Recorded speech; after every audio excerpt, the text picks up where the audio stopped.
Bueno, lo primero, saludar muy especialmente al expresidente Andrés Pastrana. Presidente, oyéndolo a usted, evocaba los momentos que hemos tenido que vivir juntos en estas funciones de gobierno y lo importante que fue para mí en mi vida profesional el haber trabajado con usted en su gobierno. Esos años fueron, como usted lo relató, años difíciles, años complejos. Pero yo estoy seguro que todos nosotros, si hacemos una reflexión y pensamos en nuestras propias vidas, vamos a pensar que los momentos más formativos, los momentos que más lecciones nos dejan, son los momentos cuando tenemos que enfrentar dificultades. Y eso fue precisamente lo que nos tocó a nosotros en esa época, por todos estos factores que acaba de enumerar el presidente, y que nos permitieron crecer como nación en medio de esa adversidad. Y mucho de lo que tenemos hoy en día realmente es una herencia de ese momento difícil.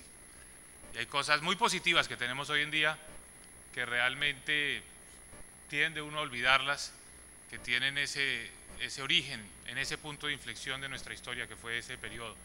Ejemplo, él los mencionó muy claramente, algo que hoy todos los colombianos consideramos un derecho, como el programa de Familias en Acción, que es con lo que viven 2.300.000 familias en nuestro país de ingresos muy bajos. Lo iniciamos precisamente en esa administración. El fortalecimiento de nuestras Fuerzas Armadas es algo muy importante, que también es una herencia de esa administración. Yo diría que todos queremos la paz, todos queremos lograr la paz en nuestro país, pero para lograr la paz tenemos que estar preparados para ganar la guerra. Si no estamos preparados para ganar la guerra, no logramos la paz. Y de ahí comienza esa etapa tan importante de nuestra historia. Quiero aprovechar para saludar a los honorables congresistas que nos acompañan hoy en día. Aquí está el senador Gabriel Zapata, lo vi hace un minuto. Está el representante Rafael Romero, miembro muy distinguido de la Comisión Séptima de la Cámara. Está el representante Alejandro Carlos Chacón, miembro muy distinguido de las comisiones económicas. Entiendo que está, no lo he visto, pero entiendo que está el representante Ángel Custodio Cabrera, que también está haciendo presencia, Buenaventura León, otro de nuestros muy distinguidos congresistas. De manera que un saludo a todos ustedes y en particular a todo el gremio asegurador y a los compañeros de panel, dos exministros de Hacienda, Roberto Junguito y Guillermo Perry, y un gran colega y un gran amigo, que ahora compañero de estas tareas de gobierno, Mauricio Santamaría. Yo quería hablarles brevemente sobre el dónde estamos hoy y qué es lo que queremos hacer en este gobierno en materia económica. Y como ustedes saben, los temas económicos son transversales, afectan prácticamente la totalidad de los programas y la agenda de un gobierno. Para nuestros amigos extranjeros, Colombia está atravesando un momento estelar de su historia económica. Difícil encontrar en la historia del país un momento tan bueno. El viernes pasado tuvimos la reunión de la Junta Directiva del Banco de la República y hacíamos un repaso de la situación económica del país viendo el contexto internacional. Y la verdad es que hoy Colombia parece una excepción, pero ya no solo una excepción frente a lo que pasa en Europa, lo que está pasando en Estados Unidos, incluso ciertas tendencias de desaceleración en Asia, sino una excepción incluso regionalmente. Colombia está creciendo al 4.9%, cuando Brasil, que es un referente para nosotros, está creciendo este año, tiene un pronóstico de crecimiento de 1.6%.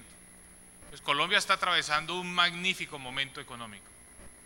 El producto está en su nivel potencial, la inflación está en el 3%, que es justamente el punto medio de la meta de inflación, de la banda de inflación, que es del 2 al 4. Logramos quebrar en el mes de agosto la cifra de 2 dígitos de inflación, ahora tenemos 9.7%, entramos otra vez a los datos de un solo dígito por primera vez en 14 años.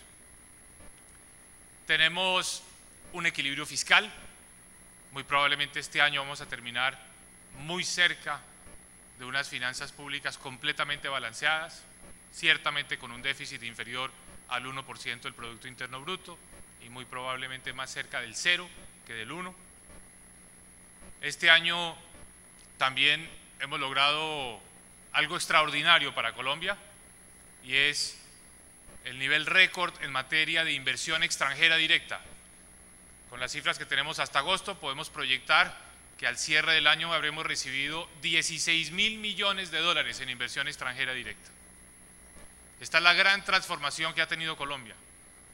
Colombia en los años buenos, en la década de los 90, cuando recibimos una gran cantidad de inversión para desarrollar el campo de Cusiarna y de Cupiagua, recibía 3.000 millones de dólares. 3.000 millones de dólares en los años buenos. Hoy estamos en 16.000. Y precisamente por ese factor de la confianza internacional en nuestro país y también por el gran dinamismo que tiene el sector empresarial colombiano, hemos llegado a una cifra que, si ustedes me preguntan a mí, que resuma en un indicador el buen momento económico de Colombia, yo diría que no hay otro más elocuente que la tasa de inversión, es decir, el porcentaje de nuestro Producto Interno Bruto que se convierte en inversión. Hace 15 años Colombia tenía una tasa de inversión del 15% del Producto Interno Bruto. Hoy tenemos una tasa de 29.2%. Es decir, ya estamos muy cerca al 30%. Esto es algo sin antecedentes en nuestra historia. Nunca antes tuvimos una tasa de inversión del 29% del Producto Interno Bruto. De cada 100 pesos que se producen en Colombia, 29 son invertidos. Esta es la semilla del crecimiento futuro. Es decir, lo que nos permite ser optimistas hacia adelante es que estamos invirtiendo mucho, ampliando nuestra capacidad productiva y por ende teniendo las oportunidades de crecimiento hacia adelante. Entonces Colombia está atravesando un gran momento económico. Todos sus indicadores, podríamos decir, están equilibrados. Y esto es excepcional en el contexto económico internacional en el que vivimos. Pero no podemos ser complacientes con nuestra patria, no podemos ser complacientes cuando tenemos dos grandes lunares. Y cuando uno tiene todas las materias en buena calificación, entre 4, 5 y 5, tiene que preocuparse por aquellas materias en las que puede perder el año. Y nosotros tenemos dos asignaturas a las que tenemos que dedicarle más tiempo. La primera, si bien hemos hecho avances en reducción del desempleo, todavía somos el país en este continente, desde Canadá hasta Argentina, con la mayor tasa de desempleo. El segundo, tenemos el tristemente célebre récord de ser la tercera economía más desigual de este continente. Nuestros niveles de concentración del ingreso son excesivamente altos. Tenemos el índice Gini, que es el índice que se utiliza para medir la concentración, más alto de América Latina después de Haití y de Guatemala. Tenemos más del 20% de todo el ingreso que se genera en este país concentrado en el 1% más rico de la población. Tenemos una tarea pendiente en pro de la equidad y en pro de la generación de empleo. Por eso, esos son los dos temas centrales, los dos ejes alrededor del cual hemos diseñado la reforma tributaria que someteremos a consideración del Congreso de la República en las próximas horas. Es una reforma tributaria que no busca más recaudo, porque naturalmente si tenemos unas finanzas públicas equilibradas, pues no tendríamos cómo justificarle al país y a la opinión pública la necesidad de incrementar nuestros recaudos. Es una reforma tributaria neutra desde ese punto de vista. Pero es una reforma tributaria que busca reequilibrar las cargas para que quienes tienen más capacidad económica paguen un poco más y para que quienes están en la base de la pirámide con niveles de ingresos bajos tengan un mayor alivio en materia tributaria. Y algo que es central de esta reforma tributaria es una profunda convicción que la forma más efectiva de generar equidad en nuestro país, la forma más efectiva de resolver los problemas sociales de nuestra patria, es la generación de empleo, y de empleo moderno y formal. Ninguna política social, por virtuosa que sea, por bien diseñada que esté, como la mejor que tenemos hoy en el país a través del programa de Familias en Acción o la gratuidad de educación,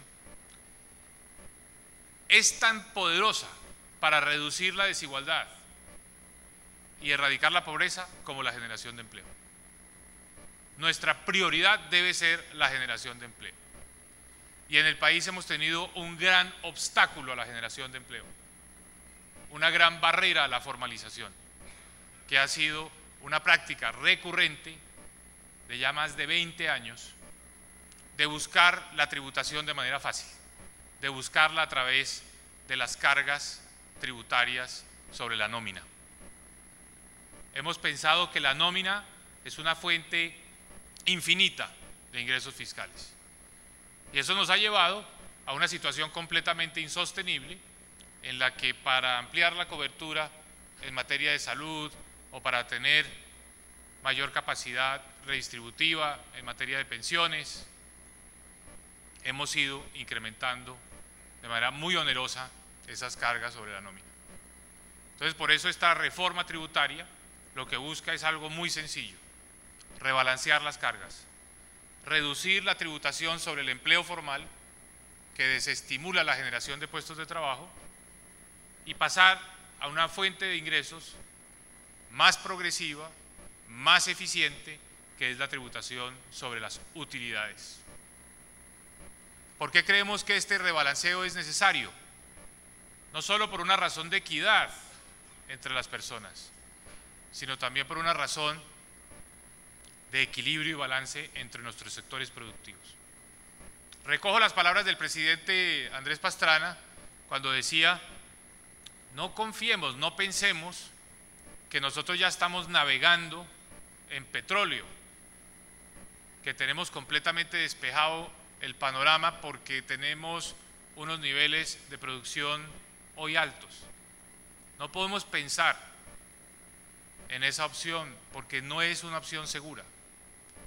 La economía colombiana seguirá dependiendo de manera crítica a futuro de los sectores tradicionales con los que siempre hemos edificado este país: la industria, la agricultura, el comercio. No podemos permitir que esos sectores se nos marchiten prematuramente. ¿Qué tenemos que hacer?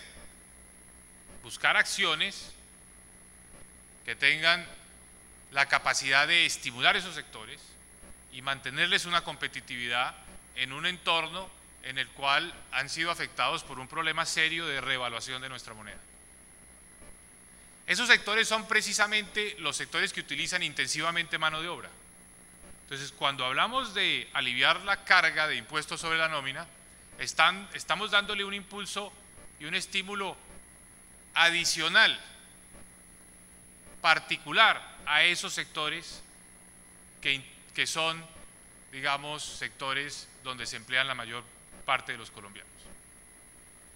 Entonces, en este panorama de buscar un mayor balance entre nuestra economía, la reducción de los impuestos a la nómina nos ayuda especialmente con aquellos sectores que están en mayor vulnerabilidad en este momento y de los cuales sería un gran error histórico olvidarnos bajo la falsa premisa de que es que la economía va a seguir creciendo hacia adelante por cuenta de los sectores minero-energéticos.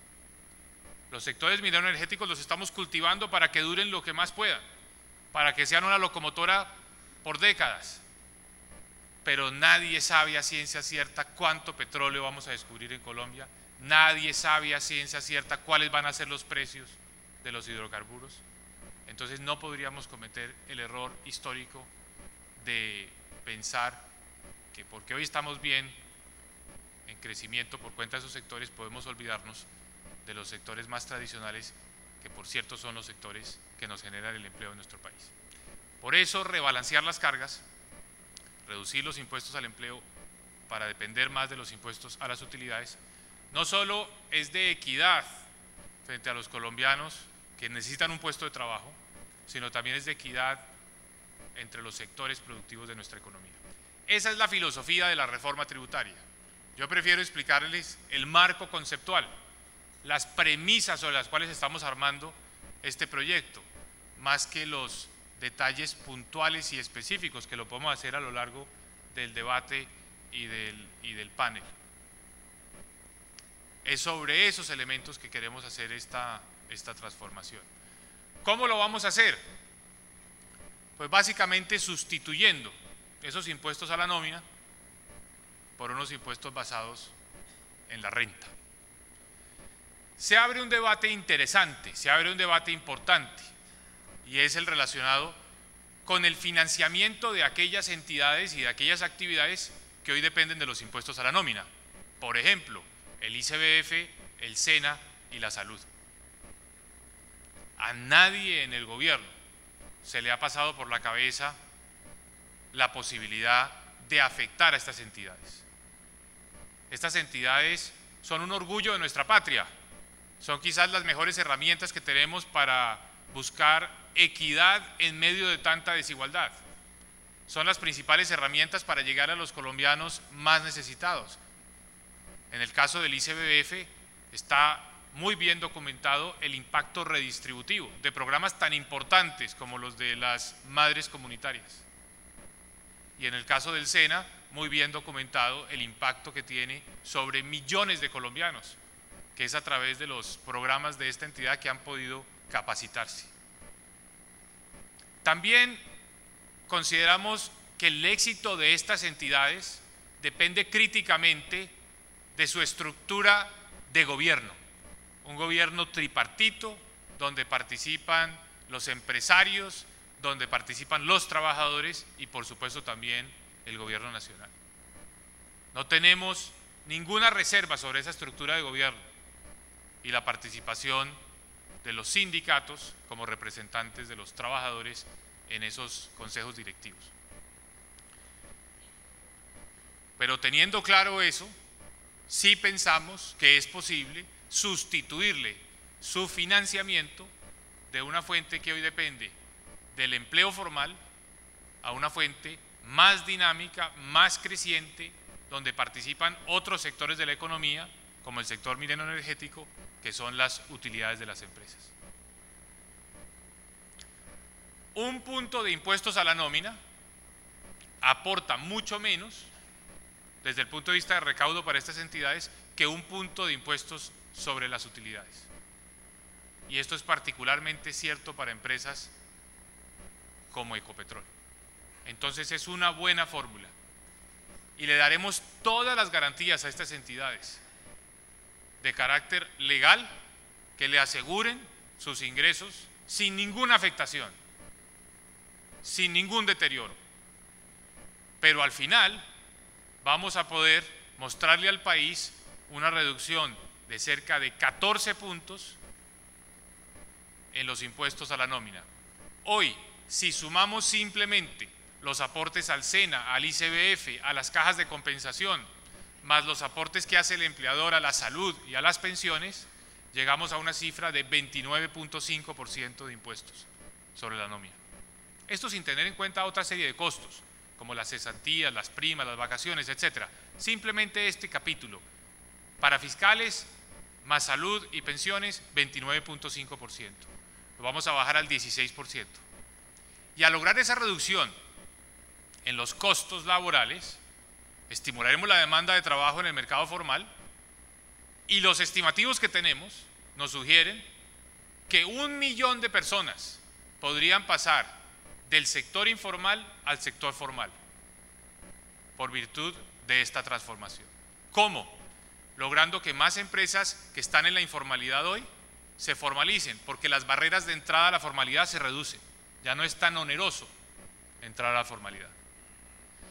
Y lo segundo, rebalanceando también una economía donde en los últimos años tomamos la decisión como sociedad de estimular la inversión por medio de la deducción para los activos fijos productivos, por medio del establecimiento de zonas francas. Y se nos olvidó que el capital es tan importante, es importante para el crecimiento, pero no más importante que el empleo.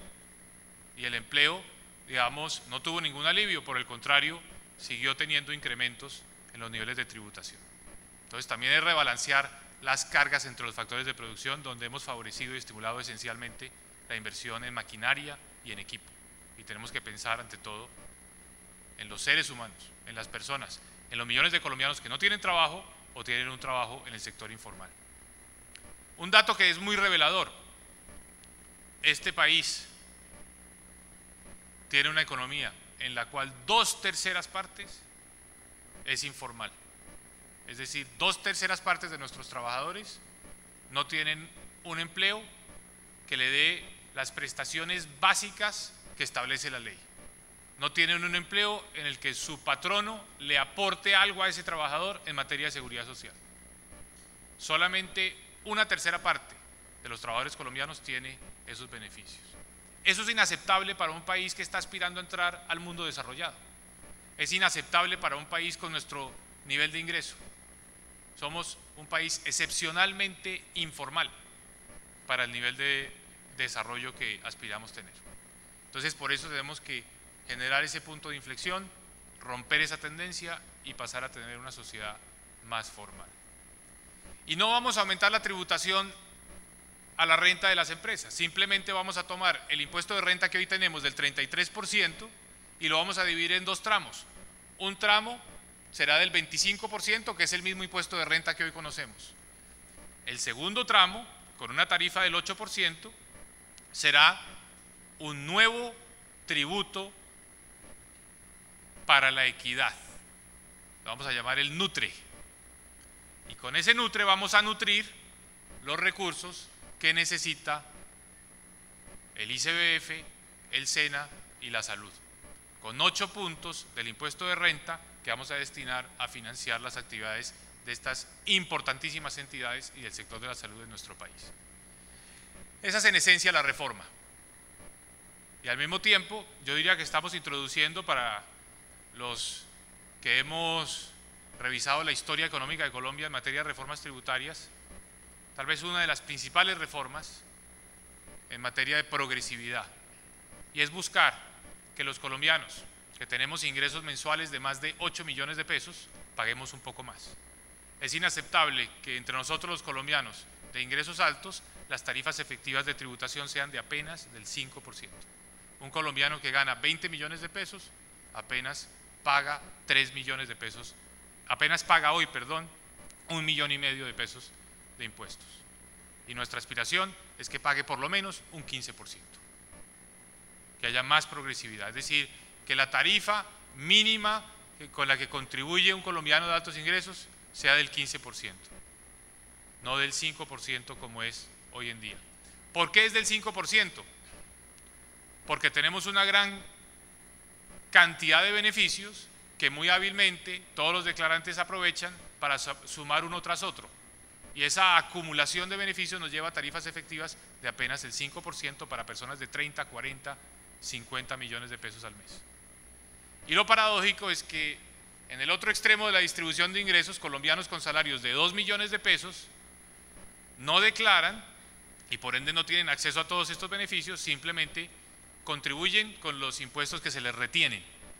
Y las tarifas efectivas de tributación de esos colombianos de 2 millones de pesos son del 6 o del 7% más altas que las de los colombianos de 20 o 30 millones. Esa es una inequidad que tenemos que resolver y yo estoy seguro que todos ustedes que están en este recinto entendiendo la problemática de desigualdad en nuestro país, entendiendo la necesidad de que nosotros como personas naturales aportemos un poco más, están dispuestos a hacer ese sacrificio siempre y cuando logremos una transformación que al mismo tiempo genere más estímulos para la creación de puestos de trabajo, para la formalización en nuestro país. Ese es el paquete que le estamos proponiendo a nuestra sociedad, ese es el debate que vamos a iniciar en el Congreso de la República. Esperamos tener éxito porque creemos firmemente, tenemos una convicción en que es el camino correcto para este momento de nuestro país. Pasamos ya, subimos al primer peldaño, que es la estabilidad macroeconómica. No vamos a poner en peligro esa estabilidad macroeconómica por nada. Es nuestro activo más preciado. Equilibrio fiscal, baja inflación, buen crecimiento. Ese peldaño ya lo conquistamos y no lo vamos a poner en peligro. Tenemos que subir un peldaño más. ¿Y cuál es ese peldaño adicional? Generar más empleo y reducir la desigualdad en nuestro país. Muchas gracias.